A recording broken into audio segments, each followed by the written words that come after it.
Primeiro, eu só queria fazer aqui uma defesa enfática do Caio, que nos deu boa tarde. Em nosso último Web Talks, nós tivemos 11 fusos horários diferentes assistindo, tá? A gente não sabe de onde ele está falando. Então, de repente, lá onde ele está é boa tarde. Caio, conforme combinamos, tá? Limpei sua barra. Meus caros, é que a gente não sabe, as pessoas de onde elas são, daí a gente não consegue saber, né? Exatamente. Então, quando vier um boa tarde, por via das dúvidas, vamos de boa tarde com ele. Vamos de boa tarde e boa noite também. O que vier, nós vamos aceitar. Né? Isso são características de estarmos em 15 países diferentes. Né? Acaba tendo essas flutuações. Muito bem, meus caros, vamos começando. Eu acredito que nós vamos ter mais gente chegando ao longo. Eu queria só fazer uma breve introdução aqui, agradecendo especialmente Joaquim Pressas, nosso querido Joca, da Ponto Design, uma de nossas agências em Curitiba. O Joca é decano de League Network, ele está conosco, acho que desde antes de nascermos. Então, ele é decano, é referência e é o repositório da história de League.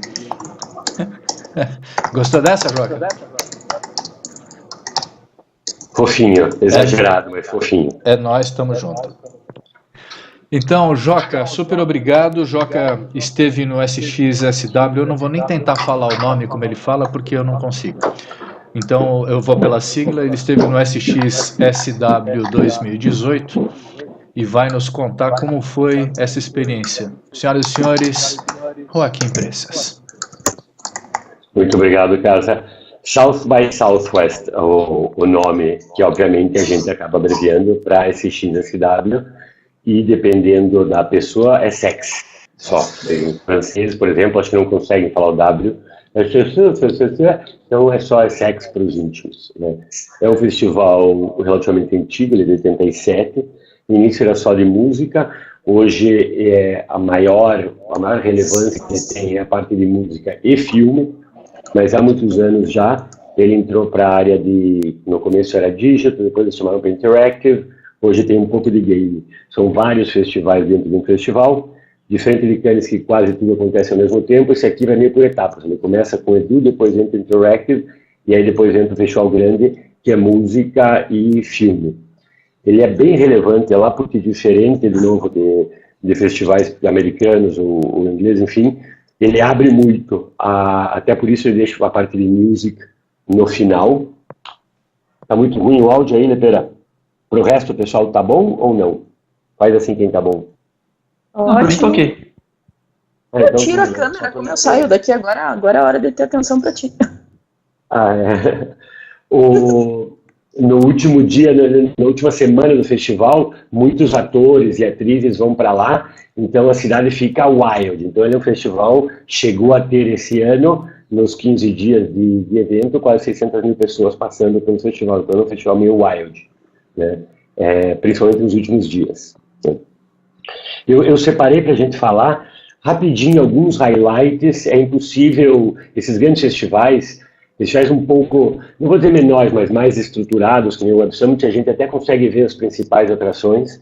Festivais como Cannes e principalmente esse daqui, fica bem mais complicado porque são 5 ou 6 espaços diferentes, então você tem que organizar a tua agenda para conseguir ver as coisas, tem um tempo de deslocamento entre uma e outra, e tem filas homéricas e gigantes. Então, eu acho que dá para ouvir, sei lá, 10 pessoas falarem sobre o XXSW, cada um vai ter passado alguma coisa diferente, porque cada um vê alguma coisa. Então, eu vou passar muito rapidinho algumas coisas que me chamaram a atenção, como o Casa disse, é só interromper, né?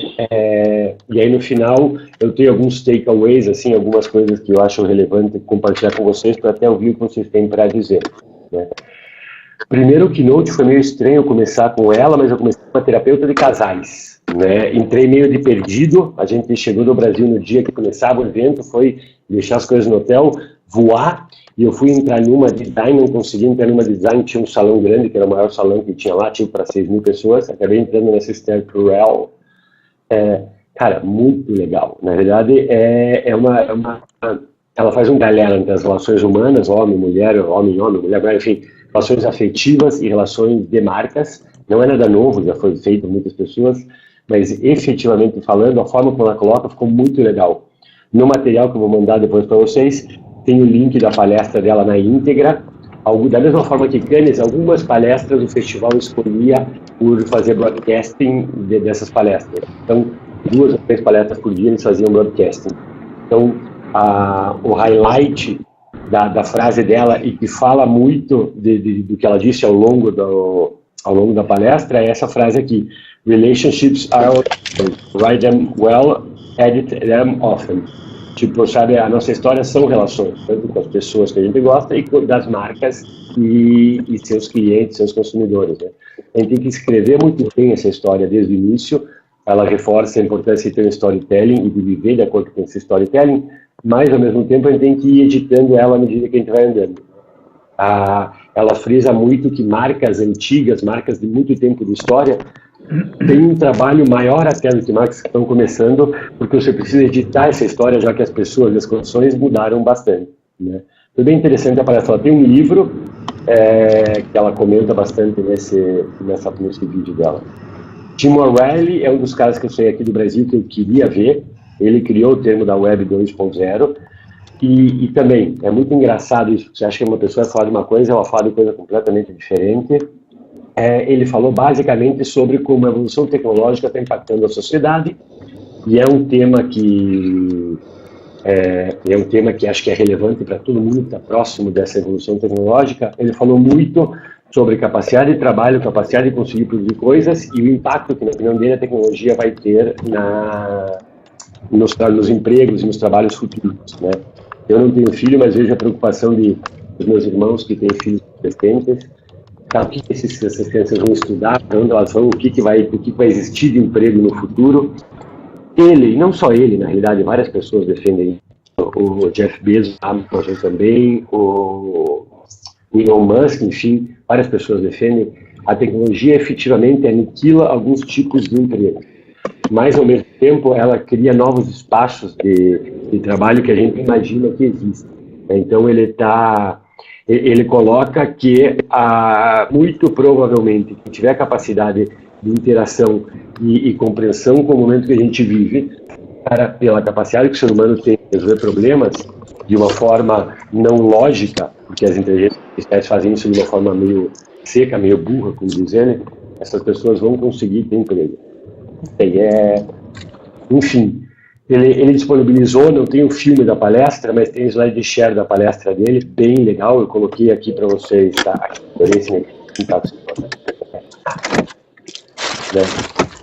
E como eu gosto de ver, eu acabei lendo o seu da...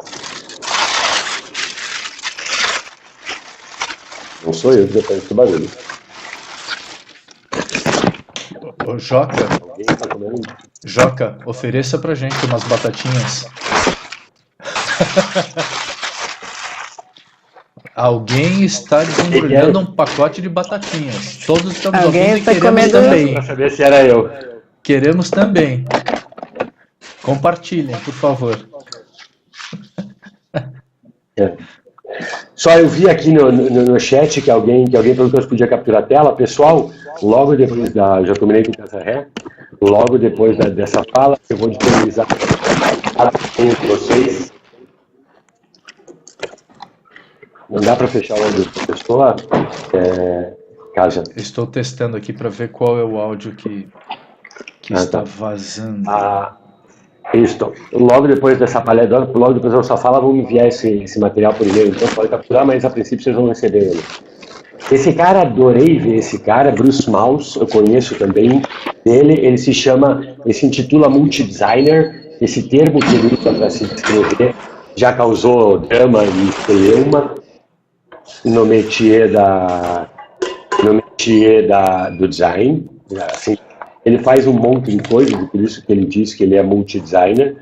Ele tem uma empresinha que trabalha eventos. Hoje ele diz que ele vende experiências. Ele começou fazendo eventos e hoje ele trabalha junto com outras empresas. Ele não tem a parte de organização do evento, mas ele cria experiência, ele cria a cara, ele cria a arte, ele cria o mood do evento. E eles fazem, a empresa dele tem 250 pessoas, eles fazem aproximadamente 15 mil eventos por ano, e alguns eventos que eles fazem é o Super Bowl, a CES, que é a Computer Electronic Show de Las Vegas, e o próprio SXSW. Então é um cara que vale a pena ouvir. Eu coloquei ali, o cara é otimista compulsivo. Chegou o elevador. Ding dong. Todo mundo, quando vê problema, fica meio assim. Ele vê problema, ele fica fascinado, né? Eu adorei o jeitão dele. Ele diz que ter problema é sinal de que a coisa está andando bem, né? Ele cita como exemplo a raça humana. Se a gente não fosse um sucesso, a gente não seria 7 bilhões de pessoas. Então, se o negócio está bom, é só você encontrar o jeito para deixar melhor, sanar as falhas e fazer a coisa andar direitinho. Efetivamente falando, ele tem esse livro, eu já tinha ouvido falar, eu decidi que eu vou ler esse livro, Massive Change dele, né? E nesse livro ele fala da mudança massiva que a gente está vivendo no mundo e como o design pode ser um agente positivo nessa mudança. Ele tem esse estilo dele, eu não vou gastar muito tempo aqui. No livro tem alguns cases de alguns países, um deles é a Guatemala, né? De como o design pode efetivamente fazer uma mudança. Adorei a palestra dele, né? Coloquei aqui os links de algumas palestras que eu queria ter visto, eu não vi, na realidade eu vi depois, mas eu recomendo que vocês vejam. Quem não sabe nada sobre blockchain, essa palestra do cara do Ethereum aqui, ele fala, obviamente, sobre o Ethereum, que é uma criptomoeda, mas ele fala de uma forma mais ampla como o blockchain vai mudar a forma como nós nos relacionamos. Eu gosto bastante disso, acompanho, acho que para quem gosta vale a pena dar uma olhada, né? Uma coisa que me chamou muito a atenção no SXSW, isso tem em tudo que é festival, se fala muito de tendências, mas no SXSW eles têm uma atenção especial. Eu até conversei isso com uma pessoa que é da organização, e ele falou que não, isso não é coincidência, não, a gente faz de propósito.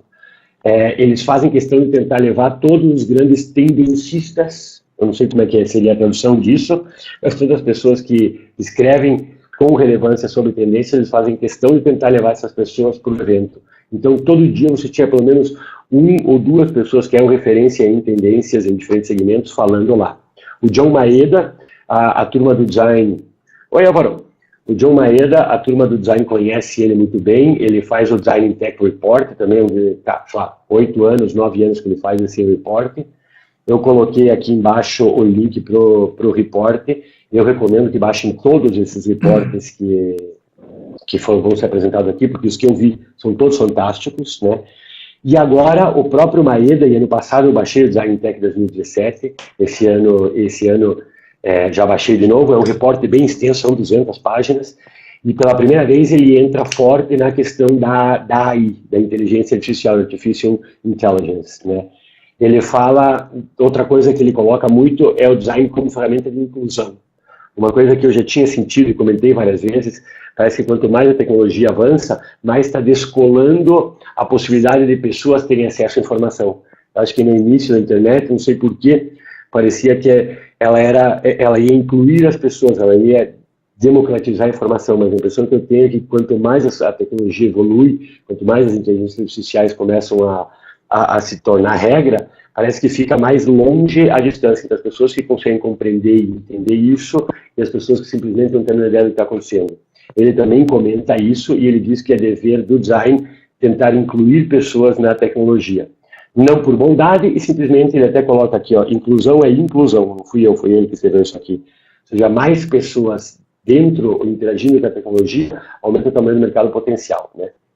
Eu coloquei essa palestra aqui, eu não coloquei todas as palestras que eu vi, mas eu coloquei as mais relevantes. Coloquei essa palestra aqui porque me chamou muita atenção, algumas pessoas falam que já vivenciaram isso, felizmente não vivenciei ainda, mas o que vai acontecer com o teu legado digital quando você morrer, né? Coisas bizarras que a inteligência artificial estão fazendo. Então, existem bots que você pode, são chatbots, e agora não são mais só chatbots, agora são chat and write bots, chat and messaging bots, que você pode contratar, eles rastreiam as redes sociais da pessoa que não está mais entre nós, eles rastreiam as redes sociais da pessoa que não está mais entre nós, e depois que essa pessoa se foi, usando informação de grupos de WhatsApp, de redes sociais, você conversa com essa pessoa como se ela ainda estivesse entre nós, né? Isso é uma coisa que eu não vi, mas parece que teve um episódio de Stranger Things que foi baseado em cima disso. É só para mostrar, porque a inteligência artificial me chamou muita atenção. E, cara, Black Mirror, isso, obrigado, Caio. Black Mirror, como eu não sou muito fã dessas coisas de suspense, então me pegou em cheio, as pessoas dizendo, pô, como que você não viu? Mas enfim, então essa inteligência artificial existe, começou como um chatbot, existe um site, você pode até fazer testamento digital, eu quero que eu continue, eu quero que eu não continue, existem empresas que você pode contratar para banir você do mundo digital quando você morrer. Mas enfim, cada coisa que a gente vê que a tecnologia está fazendo. Outra coisa, do dia 2, 7 Non-Obvious Trends That Are Changing the Future, foi o nome da palestra, mas na realidade esse livro do Robbie Bawarna, eu não me atrevo a dizer o nome dele, ele repetiu várias vezes para a gente ver o nome dele, ele tem mais de 60, 70 tendências não óbvias, cara, muito legal, eu já tinha visto o livro dele, as artes das capas, se você olhar na Amazon, são bem parecidas, mudam alguma coisa e a cor do contorno, né? Mas eu nunca tinha parado para olhar. Ele apresentou 7 tendências, todas extremamente relevantes, né? A questão da manipulação da indignação, uma coisa que eu já vinha sentindo, que ele chama de genderless, ou ungendered, que é sem gênero. Enfim, eu coloquei aqui, deixa eu ver se eu coloquei, não, deixa eu ver se está aqui. Ele não deu a palestra, ele não deu o link da palestra, isso que eu queria olhar. Eu não tenho o link da palestra dele, mas você consegue encontrar algumas informações e alguns links. Eu comprei esse livro no Amazon, no Kindle está, sei lá, R$19, R$20. Então, eu recomendo dar uma olhada para quem gosta de tendência. São ótimas e, diferente de alguns relatórios de tendências mais sofisticados, ele é bem acessível, né? Ele coloca a tendência, ele coloca como usar, ele coloca exemplos da tendência. Eu achei por um lado, uma simplificação da tendência, se comparar, por exemplo, com birôs tipo Trendwatching, né? Mas, por outro lado, algo bem prático e bem compreensível, né? Como eu disse, material, eu acho relevante interagir um pouquinho depois. Tem algumas que são ótimas, né? Eu me dei o trabalho de olhar. Essa daqui, da Amável Imperfeição, esse case é de um hotel, ele efetivamente existe. Eu estava na palestra lendo no TripAdvisor. É um hotel que se orgulha de proporcionar a pior experiência possível para você na sua hospedagem, eu entendi. E só para dizer, eu fui nesse hotel. Quase sempre os check-ins iniciais estou preparando para ter a experiência da minha vida. E na realidade, na Dinamarca, acho que nunca vai ser tão ruim assim. Ele é só ruim, mas como se cria uma coisa tão tenebrosa, as pessoas acabam gostando. Enfim, eles estão expandindo e abrindo um segundo hotel que promete ser pior que o primeiro, né? O terceiro dia foi uma coisa muito engraçada. Realmente, para quem vai para Cannes, né, eu vi o Álvaro ali, e para quem vai para festivais na Europa e para quem vai para festivais nos Estados Unidos, americano é diferente de Europa. Não que o festival seja ruim ou mal organizado, pelo contrário, impecavelmente organizado, mas ele tem coisas diferentosas. Então, o dia 3, tinha alguns grupos de WhatsApp que se montaram, cara, era 1h da manhã, as pessoas dizendo, galera, vamos correr, porque vai ter um Q&A com o Elon Musk, né, um Questions and Answers. No dia anterior, no dia 2, teve uma palestra dos diretores do Westworld, que é um seriado da HBO, e os caras que os diretores do Westworld são os diretores do clipezinho da SpaceX, que é a empresa do aviãozinho lá, da espaçonave do Elon Musk. Ele entrou, dizem inadvertidamente nessa palestra, e rapidamente, pela repercussão que teve, o festival organizou num espaço novo, num espaço diferente, essa sessão de perguntas e respostas com o Elon Musk. Eu até postei no meu YouTube aqui, o que era a fila para entrar no teatro. Primeira etapa, 9h da manhã, saí correndo, procurando pelo grande espaço o ingresso, quem conseguiu o ingresso, fila para o teatro. Enfim, cara, o Elon Musk, eu até coloco aqui, a sessão foi um pouco frustrante, porque na realidade, eu fui descobrir depois, ele é gago, ele praticou muito, então falando, ele consegue falar bem, mas ele tem umas paradas, dá umas pensadas estranhas. Então, jura, que frustrante. É verdade. Foi meio frustrante. Você imagina que um cara com essa capacidade de realização seja absurdamente eloquente. Não, na realidade, ele não é um speaker. Ele fala, mas enfim. o apresentador, que é esse cara do Westworld, estava deixando ele solto, então não foi uma grande fala. Mas ele falando, ele realmente tem posições bem marcantes, cara. Então, ele não faz plano de negócio, né? Perguntaram para ele qual o maior fracasso, só para, não sei se todo mundo sabe a história do Elon Musk, mas esse cara, ele vendeu o PayPal, por, se não me engano, 120 ou 180 milhões de dólares, e menos de um ano depois, ele começou a Tesla, e menos de um ano depois, ele estava emprestando dinheiro de amigos para pagar o aluguel da casa. Ele conseguiu enfiar todo o dinheiro na Tesla, 2 anos depois, ele conseguiu enfiar todo o dinheiro na Tesla e perdeu tudo. Né? Então, não, e sabe o que é pior, Joca? Ele pegou dinheiro emprestado de um monte de gente, eu ouvi dizer que ele fez alguma grana, tanta grana, que ele está jogando dinheiro para o espaço agora, cara. Exatamente. Não, e tecnicamente está quebrado, ele quase quebrou de novo agora, mas aí como ele conseguiu lançar o Tesla X, ele recebeu um mega aporte, aí agora a SpaceX, a Tesla X, confundi, a SpaceX, está valendo acho que 2 bilhões, 20 bilhões, não sei quanto, enfim. Ele lançou a Tesla também, né? Ele lançou um Tesla, na verdade, para Marte. Foi o primeiro, que era o dele. Ele queria colocar uma coisa que ele achasse bonitinha, se existirem alienígenas, que eles vejam uma coisa bonita. Então essa é a teoria dele. Ele precisava testar a capacidade de carregar peso da espaçonave grande, que é esse SpaceX, que é a grandona. E aí ele colocou o Tesla dele. Só te interromper. O Tesla foi tipo um marketing outro nível, né? Porque mandar um Tesla para o espaço conseguiu reerguer a empresa de uma forma, e o pessoal disse que nem fez o marketing, porque nem chegou a colocar a marca Tesla, mas todo mundo já conhecia o carro. Ele insiste que, perguntaram para ele se isso foi feito de propósito, feito por uma agência, qual a estratégia por trás, aí ele aponta para o cara do vídeo e diz, ele me encheu o saco, ele mostra para o diretor do Westworld, ele me perturbou para a gente fazer um vídeo legal sobre isso e postar nas redes sociais, né? Na realidade, ele é extremamente estrategista, ele não faz plano, mas ele olha muito para frente. Algum tempo atrás, eu mostrei para a Patrícia um videozinho, uns 6 meses atrás ele lançou um vídeo dizendo assim, SpaceX, estamos quase chegando lá. Os aviões, as espaçonaves da Tesla, elas voltam e aterrissam sozinhas, né? É uma coisa impressionante. Ele lança o espaço e para poder reaproveitar os propulsores, eles voltam e aterrissam sozinhos. 6 meses antes do lançamento, ele lançou um vídeo muito bem feito de 50 fracassos, 50 explosões de teste desse sistema de retorno das espaçonaves. Conecta um pouco até com aquela tendência de adorável imperfeição. Esse é o jeito dele, né? Ele sabe, e ele comentou isso. Eu sei que eu não vou acertar, eu vou acertar muito pouco, eu sei que eu vou errar muito mais do que eu vou acertar, porque eu sempre vou querer estar à frente do que as pessoas estão desenvolvendo hoje. Então, eu tenho que ter um jeito alegre e saudável de lidar com o fracasso. Ele fala isso. Ele até brincou que os acionistas não costumam gostar muito desse jeito alegre de lidar com o fracasso dele. Mas, enfim, eu coloquei algumas coisas aqui. A única coisa a mais que eu vou ressaltar sobre a fala do Elon Musk é efetivamente o medo da inteligência artificial que ele tem. Ele fala do T-9000, lá para quem não lembra, o T-9000 é o Schwarzenegger, né? É o Exterminador do Futuro. É engraçado porque os Teslas, os carros dele, que não são autônomos, são carros com piloto, sistema de autodireção avançado, ele frisa muito bem que não é um carro autônomo. Os carros dele usam uma inteligência artificial, se apoiam uma inteligência artificial para tomar decisões e para aprenderem, como eles aprenderam, que aprendem muito rapidamente. Mas ele diz que ele tem muito, muito, muito medo das inteligências artificiais. Perguntaram para ele qual é o maior medo, é isso, né?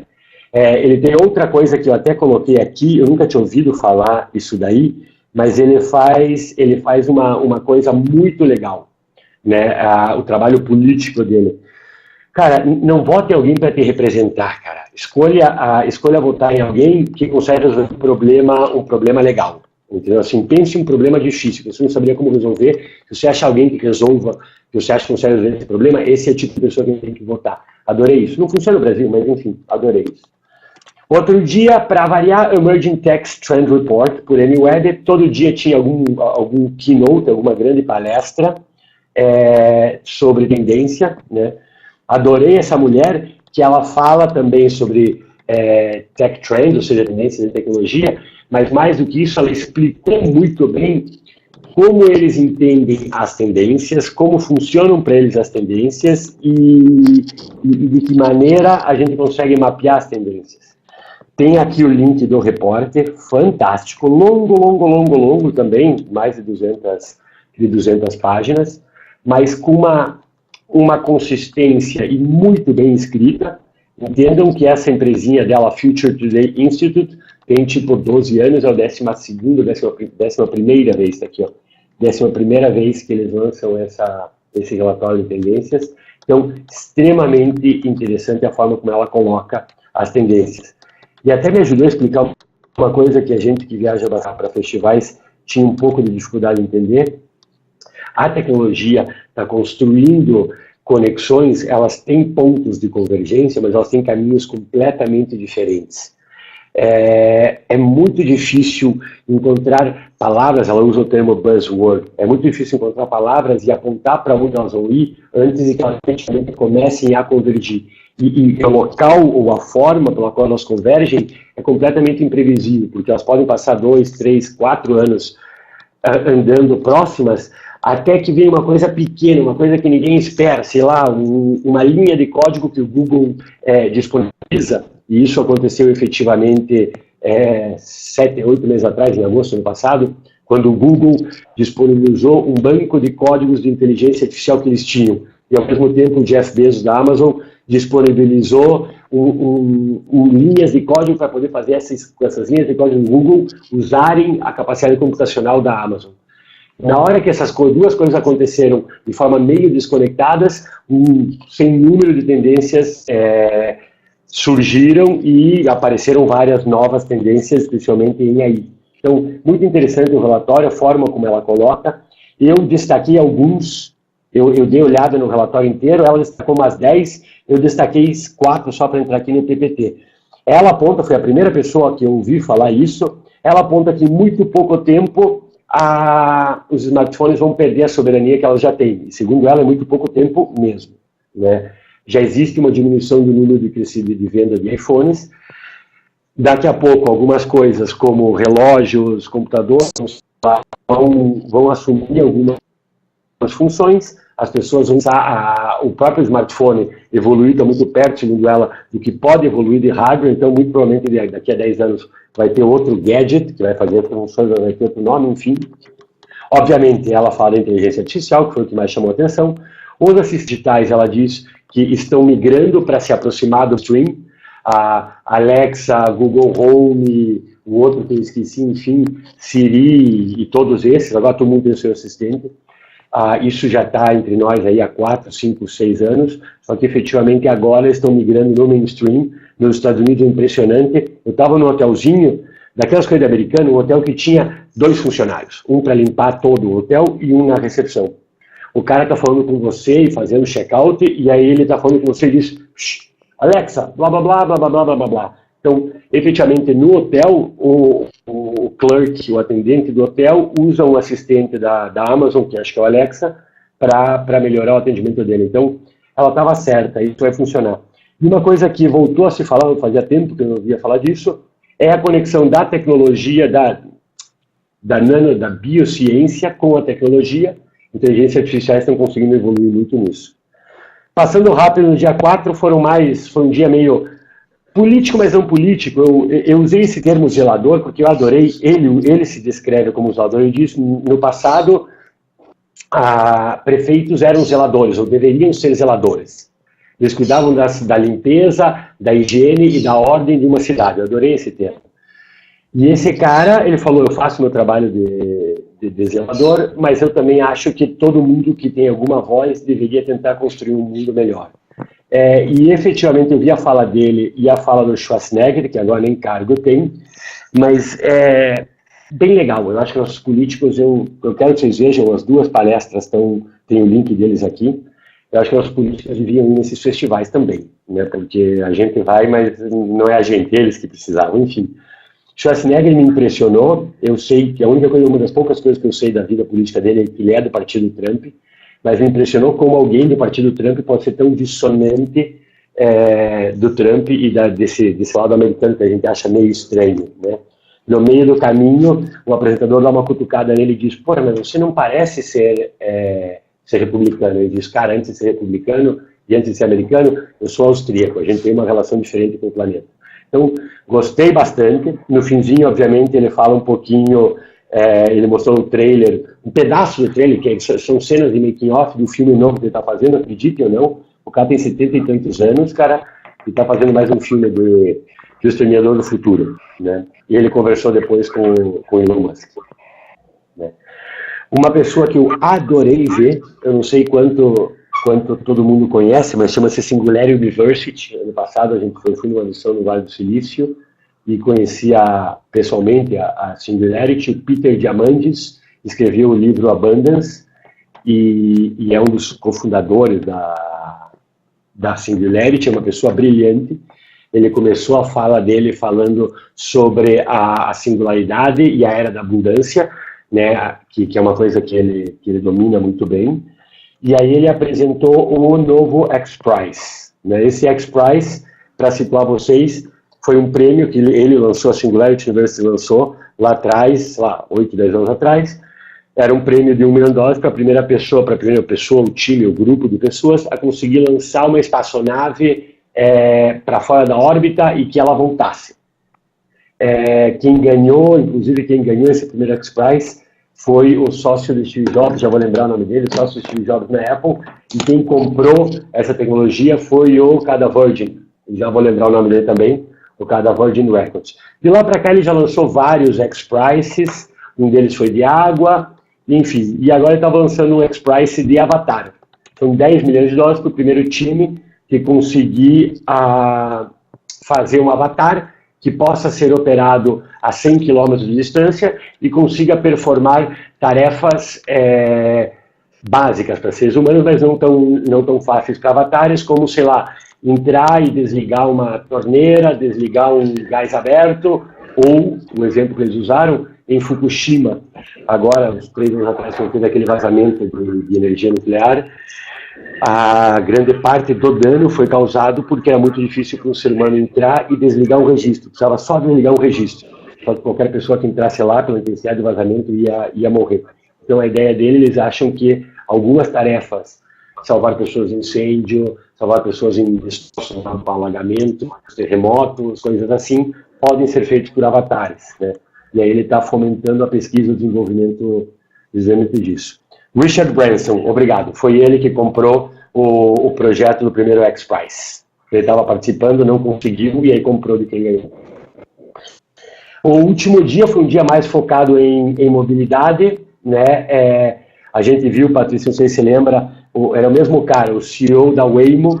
Para quem não está muito familiarizado, aquele carrinho redondo, horrível, era uma coisa que parecia uma gota do Google Self-Driving Car. A Google é acionista do Uber, eles botaram dinheiro no Uber. Durante muito tempo, o projeto de carro autônomo da Google se achava que seria um carro autônomo para o Uber. Não sei o que aconteceu. E há um ano e pouco, com a questão do Alphabet, da criação da empresa para administrar as diferentes empresas do grupo Google, o projeto do carro autônomo fez uma spin-off e virou esta Waymo, que é The Way You Move. Né? A gente viu eles ano passado no Web Summit. Esse senhor é o CEO da empresa, muito, muito legal. Né? É um projeto, ele pegou toda a tecnologia que o Google desenvolveu durante anos, e agora eles estão, ainda não é por força de lei, não é permitido nos Estados Unidos, mas eles têm algumas áreas dos arredores de Phoenix, Scottsdale, essas áreas mais nobres que eu e a Patrícia conhecemos ali, eles têm autorização para fazer algumas viagens completamente autônomas. Né? Então é muito divertido ver a relação que as pessoas têm, as filmagens das pessoas interagindo com o carro dirigido sozinho. Ele não é tão otimista quanto algumas pessoas, mas a pergunta que todo mundo queria, ele não respondeu. Quanto tempo vai ser para os carros autônomos estarem entre nós? Ele diz claramente, os carros autônomos já estão entre nós. Então, você tem carros do Volvo, você tem carros da Uber andando, você tem carros da Tesla, protótipos de carros autônomos da Tesla ali, e você tem os carros dele. Mas ele acha que para chegar no mainstream, ou seja, para eu descer do aeroporto e mandar um carro não autônomo parar na frente do aeroporto vir me pegar, ele acha que vai demorar bastante. Acho que pelo menos aí 8 a 10 anos. As dificuldades, por incrível que pareça, não são no trajeto. Exatamente, a Patrícia mandou aqui o Diamandes, diamandes.com, exatamente. Esse é o endereço dele aí. As dificuldades, por incrível que pareça, a gente sempre acha que o difícil é dirigir. A única coisa que tanto a Uber, com os voos autônomos, quanto a Waymo falaram que já está quase que totalmente resolvida, é a direção, é o carro dirigir. Né? Não está totalmente resolvido, porque os carros ainda têm que aprender muito mais. Tem que ser de milhares de horas de simulação e de rodagem para construir uma inteligência artificial capaz de responder a tudo que vai surgir. Mas a parte mais difícil para os carros autônomos são coisas simples, como, por exemplo, e até falando um pouco da outra palestra que eu vi, que é da Uber, quem vai olhar para ver se o passageiro não esqueceu alguma coisa? Né? Como o carro vai dizer para o passageiro, olha, eu estou a 1 minuto daí, mas está muito congestionado, você consegue andar 30 metros mais, que nem acontece em Congonhas o tempo inteiro. Ou como vão fazer que o carro do Uber ou da Waymo não fique parado, que nem um retardado, travando o trânsito na entrada do Walmart, porque o passageiro que tem que entrar está dando oi para alguém e demorou para chegar onde tinha que chegar. Enfim, então, é muito divertido perceber, a inteligência artificial está nesse estágio quase inicial ainda, tarefas simples, ou tarefas que podem ser aprendidas e tem uma lógica, por exemplo, dirigir. Se eu vejo um objeto, eu paro. Se alguém entra na minha frente, eu freio. Coisas repetitivas ou coisas simples podem ser facilmente aprendidas. Agora, coisas de interação de pessoas, tudo que envolve a pessoa, é extremamente complexo para as máquinas fazerem. Então, grande parte desse tempo para popularizar o carro autônomo vai estar, segundo ele, investido nisso daí. Né? Joca, uma palestra disso, posso fazer uma interrupção breve? Pode. Eu estou achando o pessoal muito comportado, cara. É que eu estou falando rapidinho para chegar na parte que interessa, que é a parte aí vocês falam, eu só jogo a bola para cima. Tá bom, mas se alguém quiser... Se alguém quiser fazer observações, perguntas ou quaisquer interrupções, é muito bem-vindo, fiquem à vontade, pode ser pelo chat ou pela câmera com áudio, tá? Obrigado, Joca. Por favor. Obrigado. Uma palestra que eu não sabia, a Patrícia sempre gostou de GIFs, ela acha diferente. Eu adorei a palestra desse cara, é o CEO da GIFI. Ele falou a palestra inteira dele, 50 minutos, cara, só com GIFs, é um GIF atrás do outro, não sabia que isso era possível. Eu só coloquei isso aqui por causa desse número aqui, que são 5 bilhões de GIFs compartilhados diariamente. Né? São 300 milhões de pessoas compartilhando GIFs por dia, buscas globais são de GIFs e passam pela GIFI. Né? Ele se intitula uma empresa de busca e não uma empresa de figurinhas, e ele diz que o texto é uma compressão terrível, o GIF fala muito mais com muito menos. A gente sabe disso, a imagem. Mas adorei o trabalho dele. Né? Agora aqui já fechando, esse foi o último dia, eu fui só de manhã, porque eu tive que sair, tinha que pegar o avião. Essa aqui é a palestra da designer do Uber. Só sintonizando com o que eu falei agora há pouco da palestra da Waymo, a Uber, até 1 ano atrás, a Uber acreditava que o seu carro autônomo seria esse carro que a Google estava desenvolvendo. No momento em que o Google faz spin-off para a Waymo e deixa o Uber na mão, ou seja, menos de 1 ano atrás, a Uber inicia o seu projeto de carro autônomo.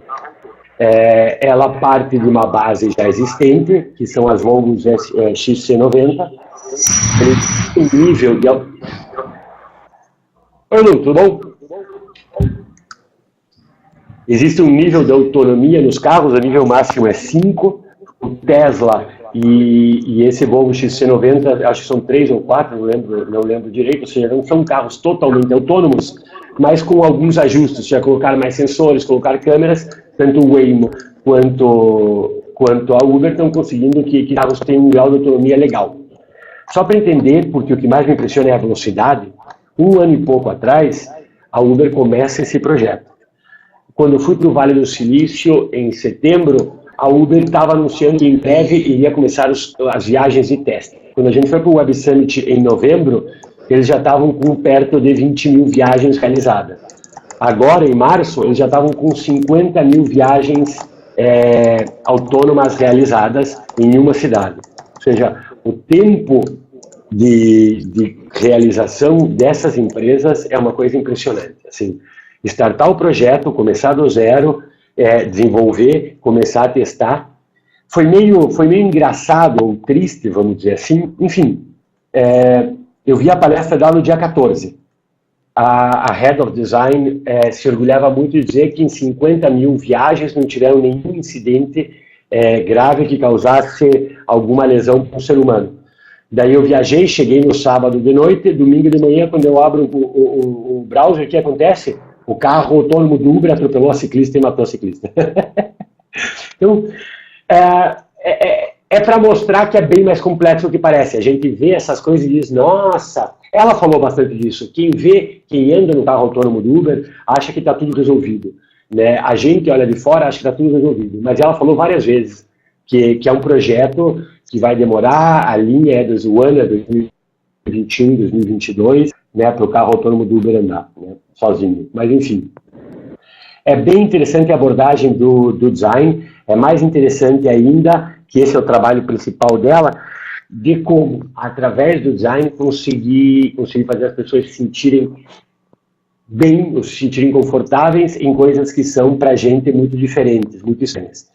E o engraçado que é em paralelo, que bons apresentadores fazem, ela faz um paralelo com o elevador. No começo, o elevador era uma coisa muito estranha, você entrava numa caixa, se fechava e subia por um cabo fino. Para acostumar as pessoas, colocaram um ser muito bonitinho, arrumado, que era sensorista e muito bem, como é que se diz? E muito bem letrado, né? Depois de algum tempo, ainda tinha o ascensorista, o elevador já fazia tudo sozinho, e depois de muito tempo, 50 anos, hoje a gente entra super confortável, aperta o botão e vai para onde quer. Então, eles acreditam que vão conseguir fazer isso em 10, 12 anos, mas muito provavelmente daqui a 10 anos a gente vai entrar num carro autônomo, sem controles, da mesma forma que a gente entra no elevador. A gente vai apertar um botão ou dar um comando de voz e vai chegar onde quiser chegar, né? E é bem isso mesmo. Aqui, os dois estão conversando aqui, o Caio e a Patrícia. O carro tem que ensinar as pessoas, o carro tem que dizer... Na realidade, as pessoas estão aprendendo como as pessoas vão interagir com os carros para descobrir que os carros têm que ensinar para as pessoas durante a viagem. É bem legal de acompanhar, porque são coisas que efetivamente a gente nunca pensou. Mas enfim, desculpe correr, espero... O material está aí, eu vou passar para vocês. A parte que eu queria dar tempo aí para vocês palpitarem são os meus takeaways, assim,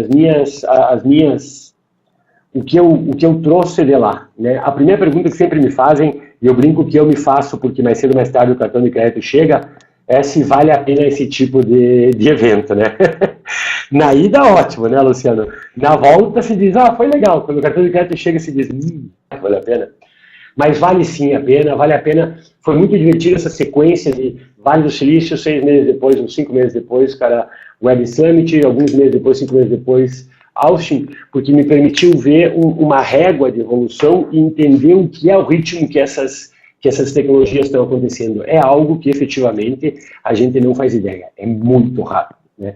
E diferente de outros eventos, o SXSW, ele é meio zoneado, mas ele oferece um espaço um pouco melhor para refletir sobre o impacto disso na nossa vida, porque ele aborda isso em zilhões de frentes, várias formas de falar a mesma coisa.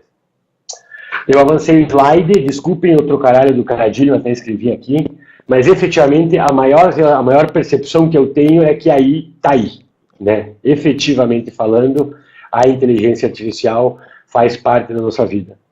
Coisas que 2 anos atrás a gente dizia, e via lá longe, uma coisa distante, só para Facebook, Google, não sei o que lá. Hoje, como eu disse agora há pouco, startups de 5 pessoas, cara, conseguem montar aplicações em AI e codificar isso em 5, 6 meses e colocar um MVP, cara, em 6 meses no ar. E aplicações robustas, aplicações, cara, de health saving, ou seja, de salvar vidas, de identificar quando a pessoa está para ter um ataque cardíaco, aplicações que dizem para as pessoas não tome isso daqui, ou seja, existe uma AI que consegue, cara, você coloca um device na pessoa e ele dá uma tremida na mão do ancião, da pessoa de idade, quando ela pega o vidro de remédio errado, quando ela vai tomar. Então, aí sabe qual remédio o idoso tem que tomar naquele horário. Então, e são coisas que as pessoas fazem com 10 pessoas, 5 pessoas. Então, o ritmo da evolução do AI é exponencial. A gente não viu isso, mas ela já passou 6, 7, 8 anos lá atrás, na parte inicial da curva, e agora ela está chegando na parte visível e na parte bombada da inteligência artificial, né? Só para ter um número, mais de 100 painéis sobre AI no FXSW. Eu coloquei para vocês verem, deem uma olhada nisso, se vocês quiserem se assustar, eu acho que muitos de nós já viram, eu já tinha ouvido falar, agora que eu vi. Isso daqui são inteligências artificiais que fazem duas coisas divertidas. A primeira é, a partir de um áudio, ela cria movimento vocal. E a segunda, coloca esse áudio e coloca expressões faciais de uma pessoa. Com essas duas AIs aqui, e você pode contratar o serviço disso aqui na internet, você consegue, por exemplo, fazer o Bush ou o Putin falarem frases que eles não falaram. Eu vi. Se você clica ali, você não vai acreditar. É muito difícil de ver. Então, é uma inteligência artificial que estuda a forma como aquela pessoa fala e reproduz aquilo, enfim, e você consegue produzir do Obama falando qualquer coisa diferente do que ele disse, a partir de vídeos que tem dentro da internet. Só para vocês terem ideia, isso incomodou tanto algumas pessoas que umas empresas estão desenvolvendo inteligências artificiais para tentar identificar se aquele vídeo foi manipulado por computador, ou seja, é fruto de uma inteligência artificial. E olha que engraçado, quanto mais a inteligência artificial identifica que aquilo está sendo manipulado, mais a manipulação descobre onde tem que melhorar. E aí, consequentemente, mais inteligente fica a descoberta da fraude. E aí, consequentemente, mais elaborada fica a fraude. Isso é um grande dilema que o mundo está percebendo. Uma das coisas que mais me chamou a atenção sobre AI é que está se criando nos Estados Unidos um comitê de ética para AI. Ou seja, as inteligências artificiais vão ter que ser regradas do ponto de vista da ética. Enfim. Realmente, pessoal, e aí aqui, o número 3, que é o meu maior takeaway, é medo mesmo, cara. Pode ter medo mesmo, eu tenho. Quando a primeira vez, o segundo e terceiro dia, quando o Elon Musk falou que ele tinha medo da inteligência artificial, eu falei, não, isso é exagerado. Cara, depois de 5 dias vendo essas coisas, eu comecei a ficar com muito medo. É para ter medo. A primeira coisa que realmente me marcou é o seguinte: se a inteligência artificial cair, se a capacidade de processamento, ou seja, se todo aquele poderio dos servidores do Google, dos servidores do Amazon, agora está à nossa disposição, porque efetivamente a partir de inteligência artificial a gente consegue processar essa grande informação que é captada sobre a gente todo santo dia. Nós, diretores de marketing, donos de agência, pessoas responsáveis pela comunicação de vários clientes, temos que mudar nossa forma de pensar. Agora há pouco, um pouco antes de a gente começar a falar, o Lepera me disse, eu não sabia, que o Martin Sorrell se demitiu ou foi demitido do grupo WPP. Entre outras coisas, ele culpa a tecnologia, porque a tecnologia vai desromper o negócio da comunicação. Efetivamente falando, sem ter visto isso, é o que eu coloquei aqui. Está mais do que provado que a audiência se divorciou da mídia tradicional, cara. Está mais do que provado que o caminho para a gente se reconectar com essas pessoas que mudam de ideia 3 vezes por semana passa pelo Big Data, passa por entender e processar os dados. Infelizmente, a prova disso é a Cambridge Analytics. O que esses caras conseguiram fazer para manipular a eleição americana foi efetivamente utilizar as informações do grande Big Data em prol de um determinado objetivo de comunicação. Ou seja, como fazer pessoas pensarem isso em detrimento daquilo a partir de quanto eu consigo identificar do comportamento das próprias pessoas. Dá medo, primeiro, Cambridge Analytica dá medo. Não é lenda, a gente viu ano passado no Summit o cara falando que sim, vai ter eleição no Brasil, provavelmente estaremos por lá, ele falou isso em novembro do ano passado, muito antes de toda essa confusão.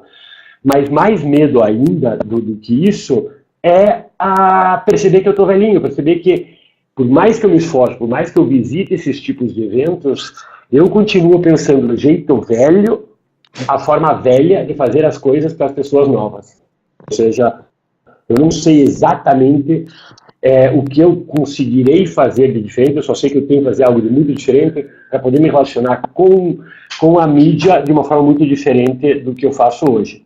Tem uma coisa que eu costurei, isso eu não li, está em algum lugar aqui do material, mas pegando o exemplo da Liga de Beisebol e da Fórmula 1, eu acho que cada vez mais o cliente tem que ser o produtor de conteúdo, sabe? Ele produzir o conteúdo, ele broadcastear o conteúdo para ele poder se conectar de forma plena e total com esse consumidor, para poder fazer, como a Pera falou, sabe? Colocar o dedo no pulso desse cliente. O modelo que a gente faz, que a gente tem uma coisa, achando que sabe o que a gente está falando, dá para alguém veicular, e esse alguém veicula para essa pessoa, e a gente agradece que esse cara veiculou, esse modelo eu acho que está complicado. Eu acho que a gente precisava, nós, produtores, agência, clientes, conseguir chegar perto e direto no cara, sabe? Não precisar atravessar pelo Facebook, pelo Google, fazer que nem a Netflix faz, né? Então a F1 continua vendendo seus direitos de imagem de forma muito cara para as televisões, mas ela tem um aplicativo que ela fala direto com você durante a transmissão daquilo. Ele é complementar, mas permite que a gente interaja e ela vai aprendendo o que a gente gosta de ver mais. Eu quero ver câmera on-board, eu quero ver status, eu quero ver o painel do cara, eu quero ver o Zé, o Mané, né? Enfim, eu só sei que temos que pensar no nosso bonde, né? Uma coisa que eu não tinha visto, eu acompanho o blockchain, principalmente criptomoedas há algum tempo, efetivamente falando, eu achei que durante muito tempo as criptomoedas seriam o futuro. Não, as criptomoedas serão uma moeda, também teremos, não falamos tem dólar, tem real, vai ter criptomoedas, mas o blockchain efetivamente vai mudar a base como a gente se relaciona e constrói valor para qualquer coisa. Valor entenda a confiança, entenda a troca. Então, tudo que for mediado por confiança ou por contrato vai ser alterado pelo blockchain. Então, efetivamente falando, um cara deu até um número que a sociedade pode ser, no modelo, impactada 10 vezes mais do que foi impactada pela internet. Não sei se é. E uma coisa que acho que é desde 2012, a primeira vez que eu vi, né? Acho que foi Cannes 2014, não lembro a primeira vez que eu vi, mas essa discussão toda do feminismo, women empowerment and whatever, não sei o que lá, isso há muitos anos eu percebo que é um dilema para nós, pessoas de comunicação, é difícil, a gente não sabe nem como falar às vezes com as pessoas. E aí o que eu percebi é que depois de muito brigar em como tentar tratar corretamente, de forma adequada, homens e mulheres, daí entram os outros gêneros que existem, enfim. Eu cheguei a uma conclusão, é uma das tendências que o cara até coloca, das tendências não óbvias, que a gente está migrando por uma coisa sem gênero, digamos assim. Eu até coloquei aqui dois formulários durante o evento, você tem que preencher muito RSVP para entrar nas festinhas, não sei o que lá. E foi a primeira vez que eu vi, né? Sexo, female, eu não binário, prefiro não me autodescrever, prefiro não dizer. Sexo, feminino, masculino, gênero não conforme, prefiro não responder. Então, eu acho, não sei se é muito estranho, para quem tem 40 e tantos anos, que estranho. Tinder americano são muitas novas opções de gênero, meu Deus. Então, a coisa foi ficando de um jeito, de repente alguém consegue encontrar 39 gêneros. Esquece isso, e é o seguinte, é homem, mulher ou é alguma coisa que, enfim, é sem gênero, né? E eu reparei muitas pessoas, principalmente nas palestras de storytelling, falando sobre genderless stories, sabe, assim, narrar histórias, narrar narrativas, cara, que podem ser desempenhadas por uma mulher, podem ser desempenhadas por um homem, enfim. É um desafio, mas pelo menos o que eu senti, parece que existe um caminho, né? Nesses 4, 5 anos que eu venho escutando essa história do empoderamento das mulheres, eu nunca consegui perceber para onde as coisas iam. Aqui, para mim, é um caminho. Bom, basicamente o que eu tinha para passar era isso daí. Como eu disse, isso daqui vai ser disponibilizado depois, mas enfim, queria saber o que vocês acham, se tem alguém para palpitar.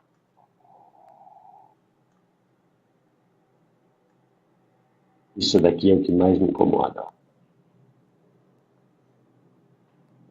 E isso a gente tem discutido tanto, hein? Pois não é? Já tivemos alguns Web Talks mais ou menos nesse caminho aí, né? E vamos ter mais discussões adiante aí, bem interessante. A gente está montando um projeto bastante grande de League e uma outra entidade para discutir o modelo de negócio das agências, né? Porque, na verdade... Passa o áudio pro Caio daí depois. Pro Caio? Passo. E eu vou só te interromper, só responder o Chiesa antes de Caio falar. Tá. Aquela do John Maeda, Chiesa, a Design Tech. Pois então, na telinha de aí, aqui eu até comento que a inteligência artificial está aí há algum tempo, a gente já sabe. Agora, eu vi aplicações em inteligência artificial que fazem design de marca, entendeu? Então, é um caminho divergente. Por um lado, o Chiesa, para quem não viu, perguntou no chat ali, as ameaças à criação. Por um lado, ninguém fala, mas eu vejo programas, lembra lá no Web Summit, Patrícia, que a gente viu o cara que estava falando do brigadeirinho brasileiro, que ele tinha uma inteligência artificial bem incipiente para gerar tipografia, né? Então, existe... um portuguesinho, né? Um portuguesinho, que tinha uma parente que fazia brigadeiro brasileiro. Existem várias inteligências artificiais tentando desenhar criação. A gente viu, acho que no Cannes 2005, o primeiro comercial de TV produzido inteiramente por inteligência artificial, desde casting até roteiro, sonoplastia, né? Isso agora é incrivelmente mais bem feito. O principal uso dessa tecnologia que a Universidade de Washington desenvolveu, está sendo usado agora, é filmes pornôs sob medida. Então você tem 2 atores e você quer, Joaquim, quer ter um pornô de ele com a Angelina Jolie, né? Então, com as imagens que a Angelina Jolie fez, desculpe, não faz essa capa, até caiu um quadrinho aqui atrás, da besteira que eu falei. Mas, enfim, então, hoje a inteligência artificial, mas ainda é alguém que dirigiu o filme antes. A inteligência artificial vai lá, coloca a minha cara na cara do ator masculino e a cara da Angelina Jolie no ator. Mas já se fala que em muito pouco tempo o próprio roteiro e o desenho, a computação vai ser feita toda por inteligência artificial. Então, tecnicamente falando, isso é uma ameaça à criação. Porém, por outro lado, várias pessoas, cara, não foi só o Tino Riley, não foi só o John Maeda, não foi só o Bruce Malk, que é um roteirista, várias pessoas, quase todas falam que quanto mais a inteligência artificial evolui, mais o ineditismo do ser humano e a capacidade de propor soluções diferenciadas e não pensadas vai ser valiosa, vai ter serventia. Então, eu não me atrevo a dizer se estou prestes a perder o emprego ou se o meu ticket vai ficar um pouco mais caro. É um dilema que eu tenho. Então, interessante que a inteligência artificial já está tão no meio que vai ser difícil a gente tirar depois. E a gente está no celular, na maneira que você faz uma foto, aí ele faz um vídeo com as fotos, faz uma música. Entendeu? Isso está nas coisas mais básicas, na própria Siri, você pergunta, já responde. Então, o passo agora vai estar cada vez, fica mais tecnológico e mais influente. Isso aí dá aquele medo, né? Até onde a tecnologia vai? Até onde você vai dar liberdade para ela ir?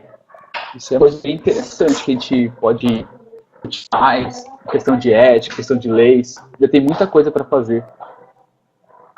Eu vou falar uma coisa horrível, daí eu paro de falar. Eu marquei aqui não sei se está aparecendo para as pessoas a tela ainda, né? Acho que não, mas eu marquei no slide do AI, tá aí, tem um link do AlphaGo Zero.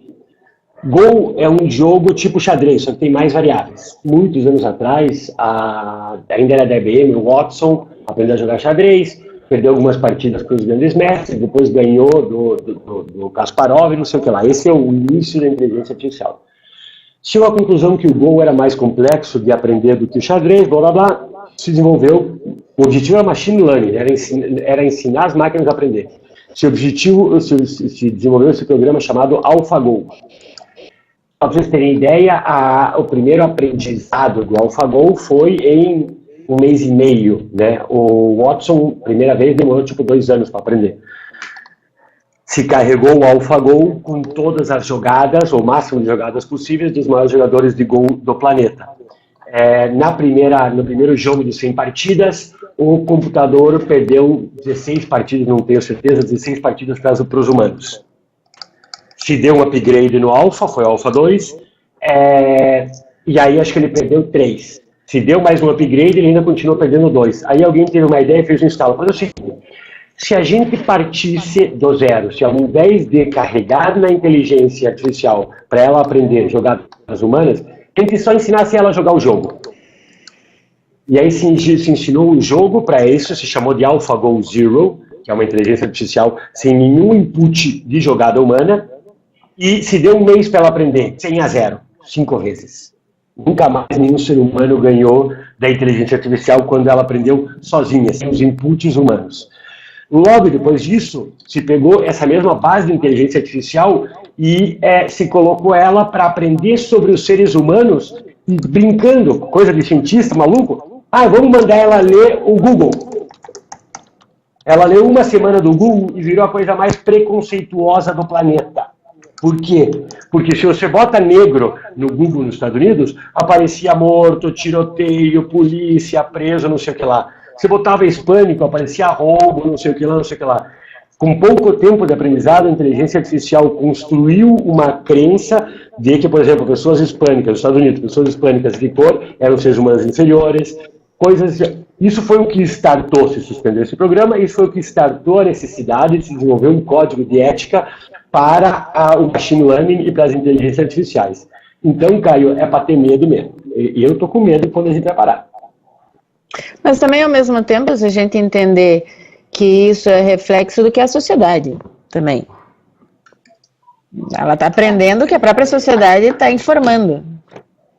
Sim, só que nós, como... Eu não participei, eu cheguei atrasado nesse painel, então eu não participei da discussão inicial, onde eu consegui, a fila era muito grande, eu entrei tarde, mas eu ia participar desse painel sobre ética na AI, ou seja, a construção de um conjunto de valores éticos para ensinar os computadores, né? E isso seria, entre aspas, o ground zero, a partir da regra que nunca se quebraria. Isso é o que está se discutindo no momento aí.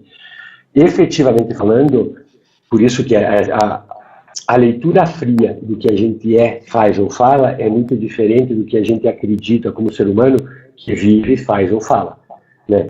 Quando a gente olha o que está escrito, e é isso que a gente que essas máquinas aprendem, o resultado é absurdamente diferente. Para seres humanos como nós, é muito chocante a gente perceber que aquilo é o que a gente... Porque na verdade o que é a inteligência artificial é meio que a história da criancinha, né? Ela ainda não veio com os filtros sociais de você dizer que agora não é negro, então é afrodescendente, assim, ser o politicamente mais correto, que é o faça o que eu falo, mas não o que eu faço, ela está simplesmente sendo um espelho. E aí talvez o chocante esteja em ela ser o espelho e a gente não querer ver o espelho, né? Essa é a realidade. Realmente. Tem um componente... Só para responder o... É mais cultural e social do que o processo em si. Mas se a gente voltar também, agora não entrando no tema ético e afins, um pouco o que a gente viu também de Web Summit e tudo mais, lembra com a Sofia lá, a robô das quantas? Se por um lado dá medo toda essa área de inteligência artificial, o quanto isso evolui, o quanto isso vai deixar as pessoas sem emprego, etc, etc, vai vir um bando de emprego por aí que ainda nem foi pensado ou nem foi criado ainda. Então, assim, é a velha teoria da evolução da espécie, né? Sobrevive quem melhor se adapta, ou sobrevive quem consegue ter essa visão futura, ou está um pouco mais antenado, e por isso, né, se a gente olhar para a XSW, quanto tem se falado de tendências, né, assim, um pouco é esse passinho adiante para não ser pego de surpresa, e por isso nós ficamos aqui falando e trocando figurinhas o tempo inteiro, para a gente saber para onde a gente pode ir. O que me parece pacífico é que os empregos de muito baixa qualificação dificilmente vão existir. Ou seja, esses 12 milhões, 13 milhões, não sei o que, de desempregados que tem no Brasil, não vão mais ser aproveitados como antes. Ou vai não vão ser absorvidos. Vai continuar assim. Só especialização, né? Quem vai ser especialista, aí sim vai manter. cara da ideia, o cara que conserta também. Até porque, de novo, o Peter Diamandis, quando está falando do projeto do Avatar, a primeira urgência, a primeira utilização do Avatar nesse momento de início do Avatar, que vai ser absurdamente caro, vai ser bancada por governos, por grandes empresas, não sei o que lá, para funções, vamos dizer assim, que se justifique investir, sei lá, 30 milhões de dólares num Avatar. Ou seja, imagine que explode Nova Fukushima, você precisa que alguém entre lá e desligue o registro. 30 milhões é barato. Agora, muito provavelmente, daqui a pouco, e ele diz isso, e esse, segundo ele é um otimista em tempo, esse daqui a pouco podem ser 10, 12 anos no máximo, esse Avatar vai conseguir, e ele fala isso, vai consertar esgoto, vai consertar estrada, vai ficar o dia inteiro, 24 horas por dia, varrendo coisas e fazendo tarefas que hoje ainda são pessoas que fazem. Só para responder aqui o Casa sobre o AlphaGo Zero, não é que o ser humano era o problema, era que é intrínseco ao ser humano o erro, principalmente em jogos de concentração e não sei o que lá. Então, as inteligências artificiais que emulavam as jogadas humanas, emulavam também uma certa quantidade de erro. E aí, por isso que a partir do momento que ele pensa sozinho, só entendendo as regras, ele só busca acerto, né? Então, parte da humanidade da coisa é o erro, vamos dizer assim.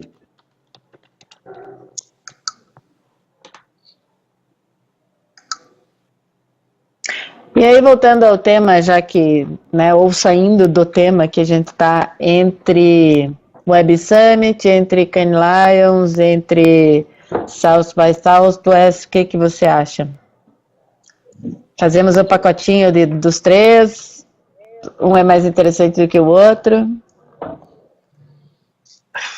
O legal e eu queria ir para Cannes esse ano, mas não existe o que é chamado dinheiro que impede, mas o legal é perceber, a pauta mundial é basicamente a mesma, e aí você, ao estar num, estar no outro, estar um, estar outro, você vai vendo primeiro abordagens um pouco diferentes. Cannes é bem mais focadinho em comunicação, só o Web Summit é um pouco mais aberto para tecnologia, o XDSW é bem mais amplo e confunde o todo, mas efetivamente falando, essas coisas, inteligência artificial, machine learning, a mudança dos caminhos da comunicação e do marketing, a necessidade de especialização em algumas coisas, isso são tendências que vão permear a nossa vida pelos próximos anos e não tem, isso não vai mudar, né? Respondendo a tua pergunta, o ideal seria fazer todos. Né?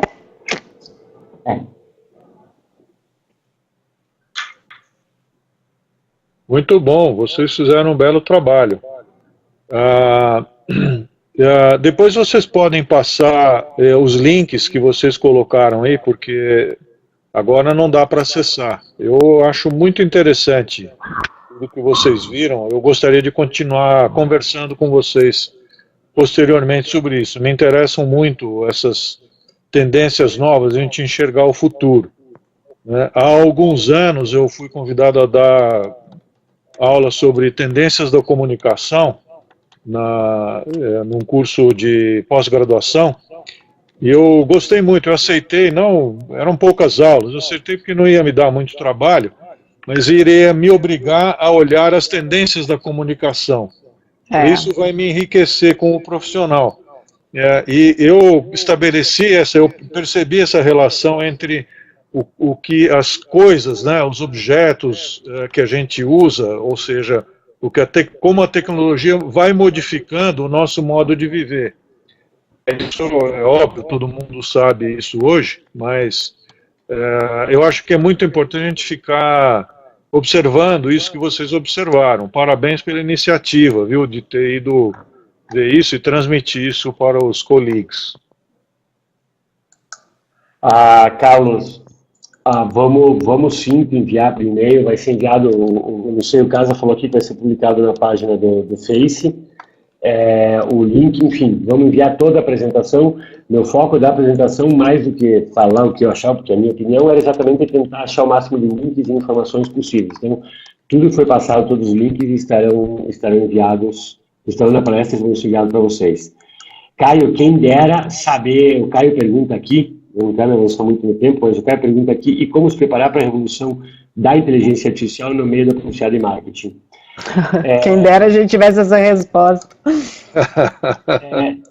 O item 3 dos meus takeaways, eu posso afirmar uma coisa, a comunicação e marketing está mudando.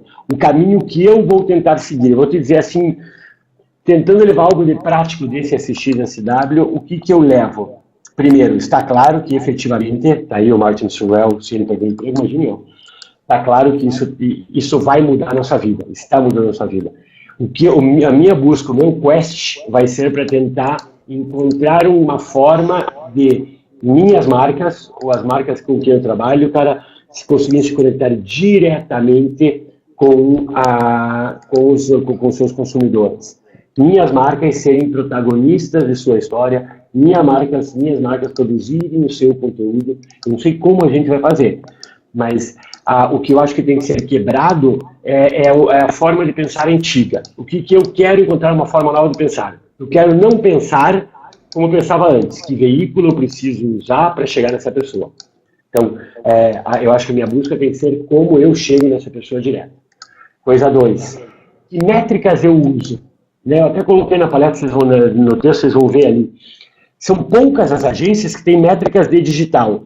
São poucos clientes que cobram de agências métricas de digital. E os clientes que cobram as métricas de digital, cobram métricas do início do digital de, sabe, views, likes, whatever. Eu sou um que está entregando essas métricas, estou brigando e defendendo meus clientes por essas métricas.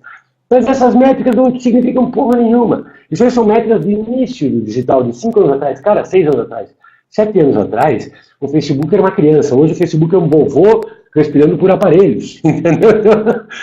Assim, que métricas eu tenho que usar? Não tenho a menor ideia, sabe? Então, eu acho que aí é a reflexão, cara, é para aí que a gente tem que ir. Não tenho a menor ideia como eu vou fazer, mas enfim, é esse o negócio.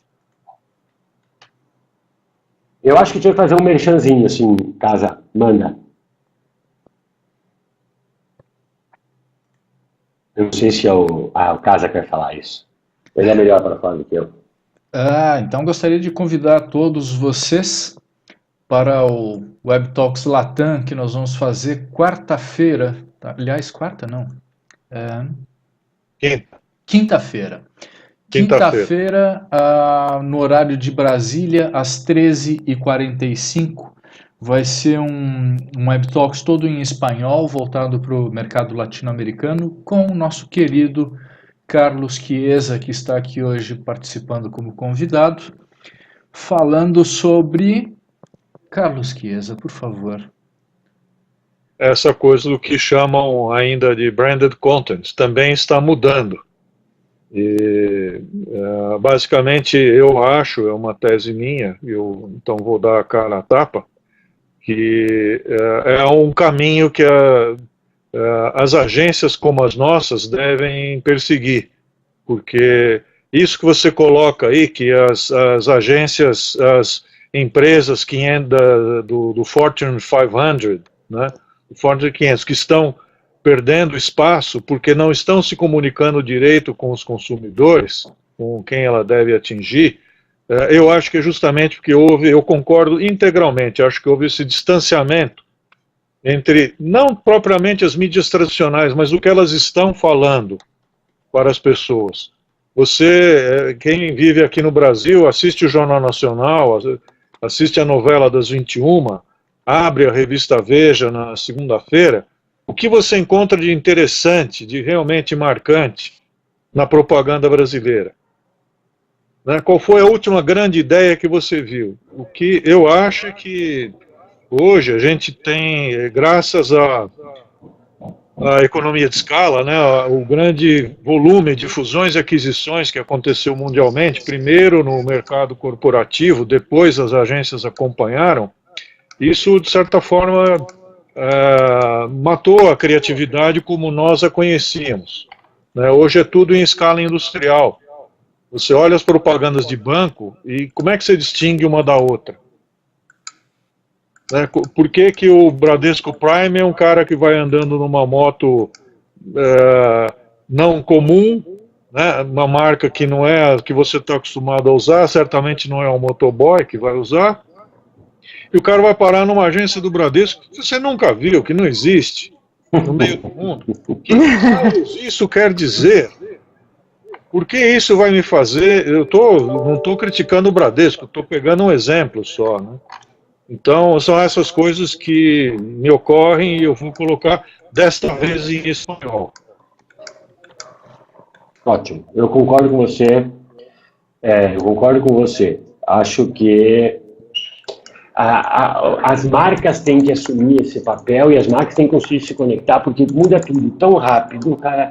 Se a gente não está à frente disso, se a gente marca não está à frente disso, a gente vai ficar para trás. Uma coisa é fato. Bem a oportunidade. Você consegue lembrar nada divertido feito agora, cara? Não, isso. Então, consegue lembrar de nada divertido? Você falou, tá pensando, você consegue lembrar de nada? São grandes anunciantes, grandes verbas, não tem nada que mexa com a gente, que sabe, que me faça entrar no site e querer saber mais, que me faça querer ver o filme no YouTube, não tem nada. Nada.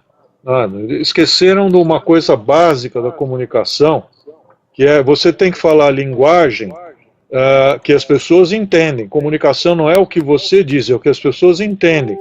Isso, por analogia, se você não fala alguma coisa que interessa a essas pessoas, não basta só a linguagem, né? Então, eu acho que é uma oportunidade para agências da League, porque você tendo clientes menores, clientes que têm competem com anunciantes muito maiores, se você começa a investir nesse lado, você começa a explorar esse veio, você tem uma chance de ultrapassar os anunciantes grandes, de você falar primeiro com com os consumidores e você conquistar o coração e a mente deles, né? É a tese que eu defendo. É uma boa tese. Me parece um pouco meio Bruce Mal super otimista, mas é uma approach que eu nunca tinha parado para pensar. Tomara que seja verdade, vou tentar, né? Precisa a gente pôr em prática, né? Essa é a dificuldade. Mas pior que existe mesmo espaço. Realmente, nessa hora se iguala. Sabe chuva na Fórmula 1? Né, ou na corrida automotiva? A chuva diminui muito a eficiência da potência, digamos assim, né? Então, você tem um carro melhor desenvolvido, com muito mais potência, você em condições normais tem uma capacidade de se distanciar muito melhor. Na chuva, isso meio que igual técnica no futebol. Cara, campo bom, sabe, campo ruim e com chuva, o talento parece que rende menos resultado. Nesse movimento, nesse turbilhão, eu acho que o tamanho de uma agência, a grande verba que esses grandes anunciantes têm, talvez não faça tanta diferença. Eu acho que talvez a relevância possa ser mais importante. Essa é uma boa analogia, Joaquim.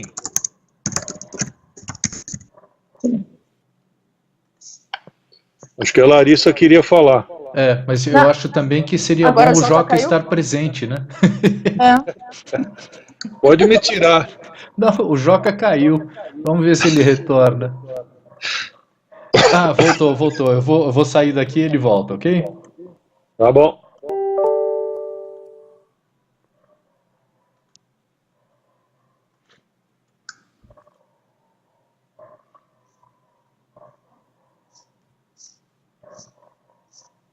Joaquim, você sumiu? Joaquim, você voltou? Larissa, você queria Áudio fazer aberto, alguma Jorge? coisa? Perfeito. Eu estava acompanhando as discussões e aí aqui na Acquio a gente tem o costume de fazer uma penseira, é o que a gente chama de penseira. Trazer as inquietudes de comunicação. Então, temas que a gente vê que ainda não tem respostas e alguns desses temas que foram trazidos são alguns dos temas que tem na nossa penseira.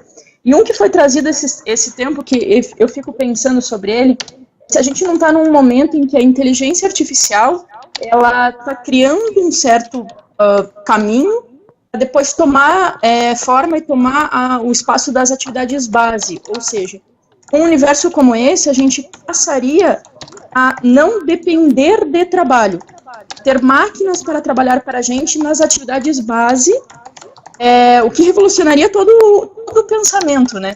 E aí eu acho que a minha cabeça fechada muito no capitalismo, eu não consigo imaginar esse cenário. Mas foi um cenário que eles trouxeram bastante diferente e que eu achei que de repente poderia agregar um pouco aí no ponto da discussão até onde vamos. Com certeza, Greg, eu também quero encerrar, não quero me alongar mais, mas você falou uma coisa que a Domenico De Masi, lembra do Domenico De Masi? Eu ouvi citar ele no SXSW, um dos caras está falando de aí, começa mostrando frases. Então, não sei quanto por cento dos trabalhos que temos hoje não existirão daqui a 20 anos. A maioria das pessoas terá que descobrir, irá trabalhar apenas não sei quantas horas, blá, blá, blá, blá, blá. Então, um monte de coisa que parecia que falava daqui a 20 anos, na realidade, aí ele mostra o livro do livro do Domenico De Masi de 24 anos atrás. Né?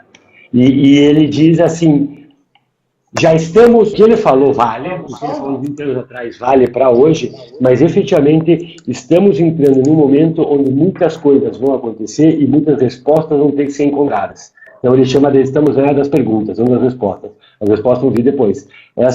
A tua dúvida é uma delas. Como eu disse, eu não sei se eu estou prestes a perder emprego ou se o meu ticket vai ficar mais caro, entendeu? Sabe? Eu não tenho a menor ideia do que vai acontecer.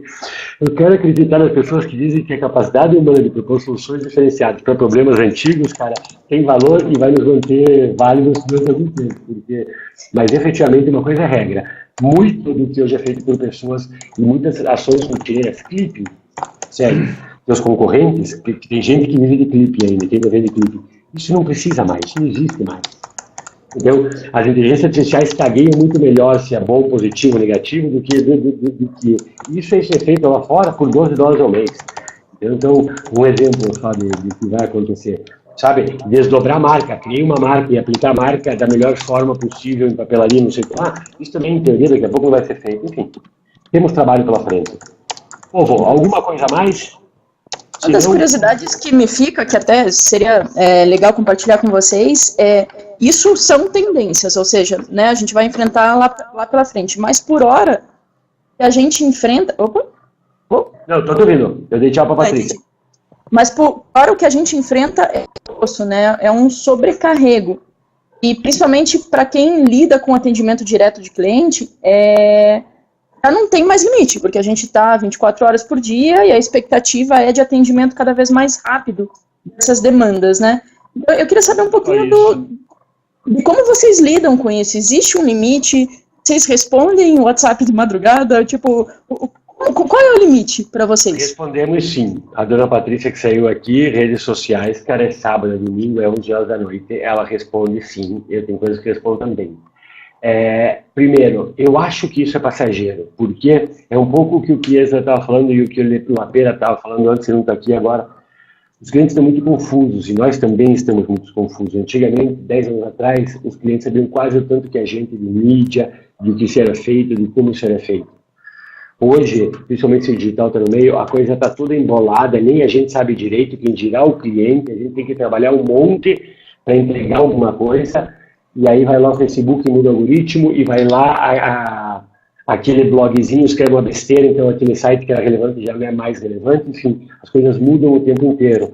E aí está a gente, porque no passado a gente conseguia entregar mais resultado, ou era mais previsível o resultado, a gente achando que deve, e por isso trabalha um pouquinho mais, e está o cliente que acha que está fazendo certo, porque ele está fazendo o que ele fazia no passado dava certo, desesperado, percebendo que esse certo não está dando resultado no dia a dia da empresa dele. Então está todo mundo muito agoniado. E por isso que eles ficam tensos, eles cobram a gente, enfim, é uma confusão, é um dilema. Cara, eu acho que são opções. Eu ainda respondo, algum dia eu vou responder mais, eu ainda respondo o WhatsApp de manhã, eu ainda entro nessa de trabalhar 24 horas por dia. Larissa, posso fazer uma provocação aqui em público? Claro. Então tá bom, vamos fazer uma penseira da Accio por aqui? Sim. Então, Larissa, fica a lição de casa para você. Levanta um tema legal, vamos conversar para ajeitar uma data e horário e vamos promover um Legal Web Talks com o título Penseira da Accio. Ok, obrigada. Tá, com certeza, desafio aceito. Nós é que agradecemos. Meu caro Joaquim Pressas, muitíssimo obrigado, cara. Como a maior parte dos bons Web Talks que temos, o mais difícil é encerrar. porque a hora que começa a fase da conversa, a coisa tem uma tendência de durar horas, e seria ótimo se pudéssemos ficar, mas infelizmente temos que encerrar. Cara, super obrigado a todos que assistiram. Reforço o convite para o League Web Talks Latam com Carlos Chiesa, quinta-feira, às 13h30, vulgo 1h30 da tarde. Apareçam, será um prazer recebê-los. Joca, grandíssimo beijo para você, cara. Super obrigado. Muito obrigado a todos. Até!